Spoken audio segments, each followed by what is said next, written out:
ఫజర్ నమాజ్ ఏదైతే ఉందో ఇది చాలా ముఖ్యమైన విషయం.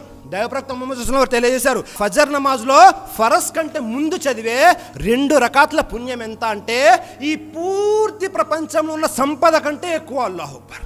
దైవప్రవక్త ముహమ్మద్ సల్లల్లాహు అలైహి వసల్లం దువా కూడా చేశారు, అల్లా నా యొక్క ఉమ్మత్ ఏదైతే ఉందో వీరి యొక్క ఫజర్ నమాజ్ తర్వాతి సమయం ఏదైతే ఉందో అందులో బరకత్ని, శుభాన్ని ప్రసాదించు. అల్లాహు అక్బర్. ఫజర్ నమాజ్ తర్వాత ఏదైతే సమయం ఉందో అది బరకత్తో, శుభంతో కూడుకున్నది. అల్లాహు అక్బర్. దైవప్రవక్త ముహమ్మద్ సల్లల్లాహు అలైహి వసల్లం దువా చేశారు తన యొక్క ఉమ్మత్ కోసం. కానీ మనలో ఎంతమంది ఆ సమయంలో పడకల మీద నిద్రపోతూ ఉంటారు? వారికి తెల్లవారాలి అంటే 9 అవ్వాలి లేదా 10 అవ్వాలి. దైవప్రవక్త వారు శుభం కోసం, బరకత్ కోసం చేసిన దువా సమయం ఏదైతే ఉందో ఆ సమయంలో ఉపాధిని అన్వేషించకుండా మనం నిద్రపోతూ ఉన్నాము సోదరులారా. దీనికంటే దౌర్భాగ్యం ఏమైనా ఉందా?